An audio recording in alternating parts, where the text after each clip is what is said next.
La plaque base résine. Ceci est valable pour à la fois la conception d'un PEI et celle d'une maquette d'occlusion en prothèse amovible complète. La première chose à faire est de combler les contre-débouilles éventuelles du modèle avec de la cire rose à basse température de fusion, de type cire à Nutex, cire à modeler.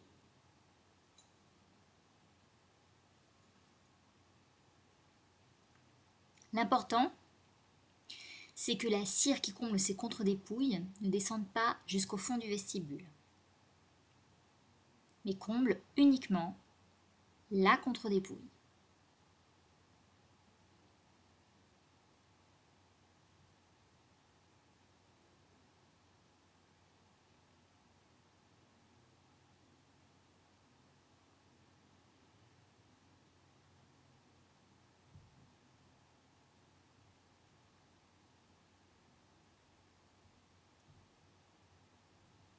Vous devez donc ôter toute la cire qui a pu combler le fond du vestibule, et ce naturellement, sans compromettre le modèle, c'est-à-dire délicatement.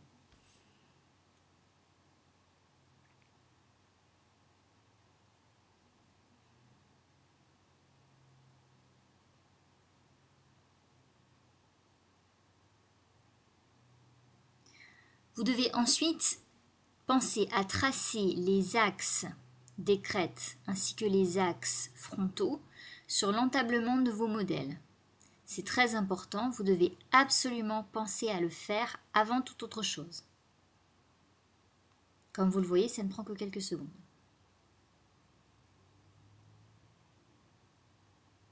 En l'occurrence, ici, nous traçons les deux axes des crêtes et l'axe qui passe par le centre de la papille bunoïde.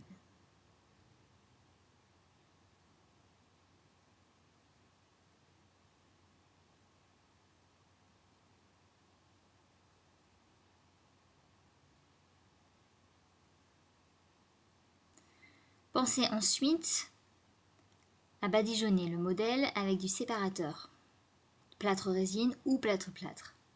Si vous n'avez pas de séparateur, utilisez de la vaseline. Pensez bien à mettre du séparateur aussi sur l'entablement du modèle. Comme vous le voyez, une fine couche suffit. Une couche trop épaisse pourrait avoir pour conséquence la création de bulles ou d'imperfections sur la surface de l'intrado de vos plaques bases.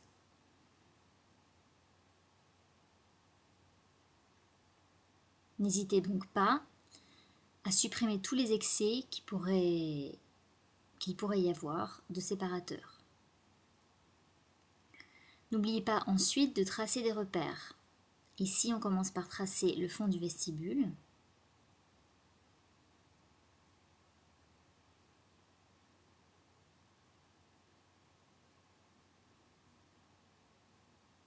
Le voile du palais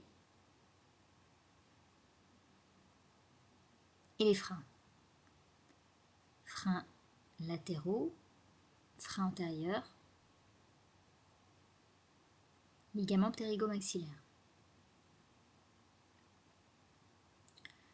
Pour un PEI, vous allez ensuite tracer une ligne en pointillé située à 1 mm du fond du vestibule et à 1,5 mm des freins. Ceci constituera la limite de votre PEI. Ce millimètre ou millimètre et demi de décharge a pour but de ménager suffisamment d'espace pour le futur matériau d'empreinte du joint périphérique, à savoir la pâte de Kerr.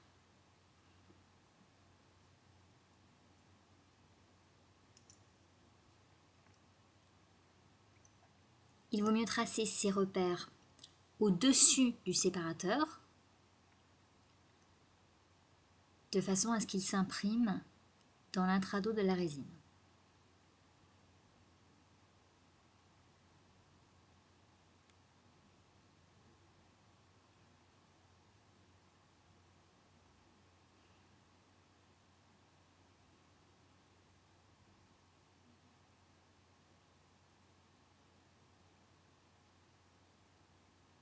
Le PEI va jusqu'à la limite du voile du palais. Le matériel dont vous avez besoin, de la résine format trait, un godet une dosette, un conformateur et un rouleau. N'oubliez pas de les vaseliner. Une petite quantité suffit.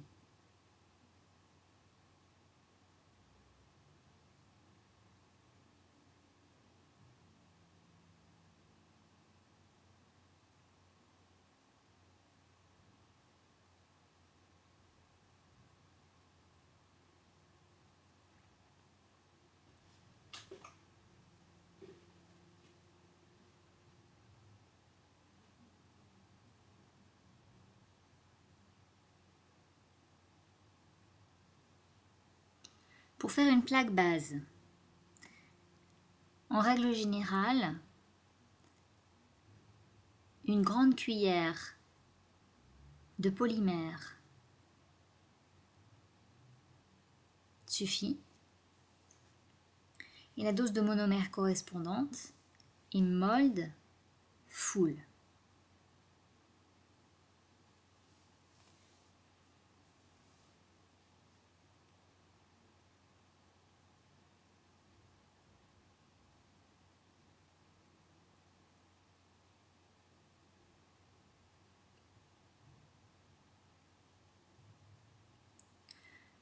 Le mélange ne sera apte à l'utilisation que plusieurs minutes après le début du mélange. Vous devez donc en premier lieu homogénéiser le mélange.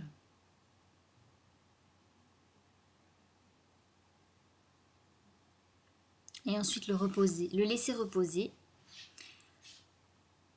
Vous voyez que quand il reste encore collant, c'est trop tôt.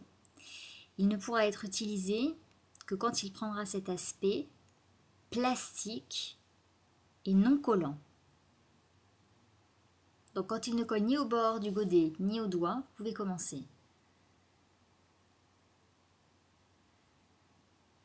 Préformez vaguement un ovale. Écrasez-le avec le rouleau.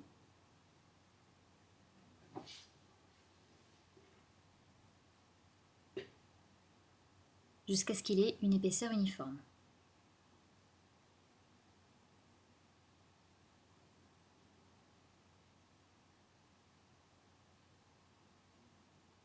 Décollez directement cette plaque de résine du conformateur et positionnez-la sur votre modèle. Concernant les modèles maxillaires, prenez bien soin de plaquer d'abord délicatement le palais et de chasser toutes les bulles d'air qui pourraient y être restées emprisonnées. Faites ça très délicatement, n'appuyez surtout pas trop fort, ce qui aurait pour conséquence de réduire l'épaisseur de votre plaque par endroits, ce qui est un gros défaut. Enlevez ensuite les excès, par exemple avec un couteau, mais n'importe quel instrument convient. Ensuite, avec un instrument mousse, vous allez délicatement repousser les excès latéraux de résine dans le fond du vestibule afin de le combler totalement. Pour une plaque base de PEI, vous aurez ensuite à meuler les bords. Pour une plaque base de maquette d'occlusion, vous aurez très